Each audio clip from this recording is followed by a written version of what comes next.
peradaban dan teknologi masa kini semuanya berawal dari sejarah di masa lampau.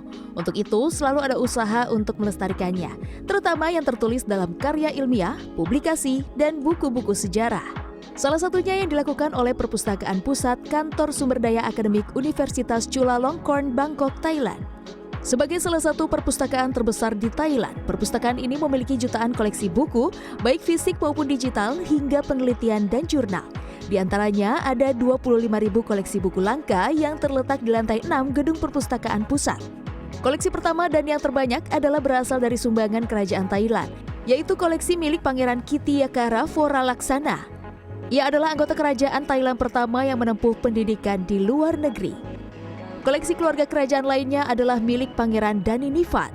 Keunikan buku-buku miliknya adalah catatan pribadi dengan tulisan tangan di sela-sela teks. Selain kedua koleksi keluarga kerajaan, ada pula koleksi manuskrip buku lipat yang berusia ratusan tahun.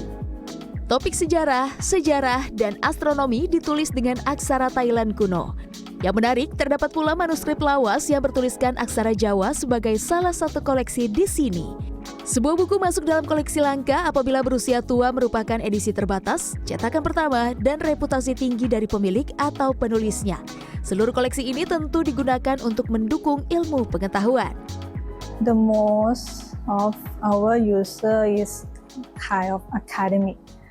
From the academic user, from the historian, researcher in many aspects of knowledge, like social science, because I think because our collection is variety for about the knowledge, yeah, and some of the user that come to us that I'm surprised that why they know why they have to use our collection.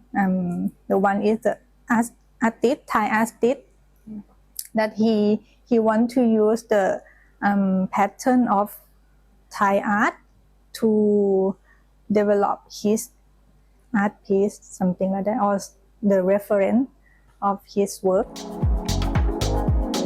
Salah satu pengguna setia koleksi buku langka adalah pengajar sastra Thailand, Profesor Bayan.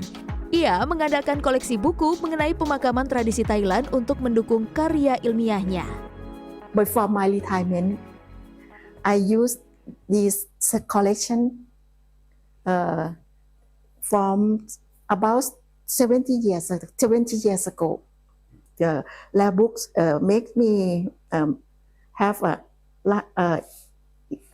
academic writings that wins against AI.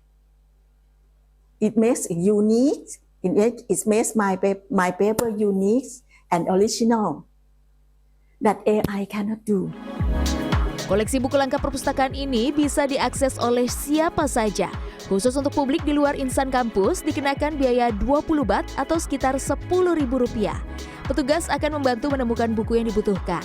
Pembaca harus membaca buku tersebut di tempat dan tidak boleh meminjam untuk dibawa pulang. Koleksi buku langka juga butuh pemeliharaan khusus. Rak-rak buku ditempatkan di ruang kaca dengan pengaturan suhu, kelembapan, dan cahaya khusus. Selain itu terdapat cara lain untuk merawat buku-buku langka. Pertama adalah digitalisasi. Semua koleksi buku diabadikan melalui teknologi menjadi e-book yang dapat diakses pembaca. Meski begitu, tak semua buku bisa didigitalisasi karena sampul dan kertasnya yang sudah rapuh.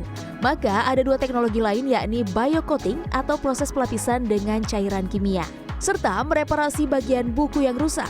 Kerusakan pada buku biasanya disebabkan oleh usia, udara, gesekan, hingga serangga. Teknik ini menggunakan kertas mulberry untuk menambal bagian yang lubang ataupun rusak dengan mengoleskan cairan metil selulosa untuk merekatkan. Dibutuhkan ketelitian dalam melakukan proses ini. Sebenarnya tidak terlalu sulit, tapi butuh keahlian khusus, butuh kesabaran untuk mengoleskan cairannya. Dan dengan cairan ini juga dengan teknologi adanya ini adalah kertas mulberry, begitu ya, kertas kasa yang digunakan untuk bisa mereparasi ini, dinyatakan perkiraannya bisa memperpanjang usia buku ini 10 hingga 15 tahun ke depan. Jadi mudah-mudahan ini menjadi salah satu usaha ya untuk para penggemar ataupun pengguna sejarah di Thailand untuk bisa tetap membaca bagaimana literatur di masa lampau. Putri Demes, Bangkok, Thailand. Can I try the other one?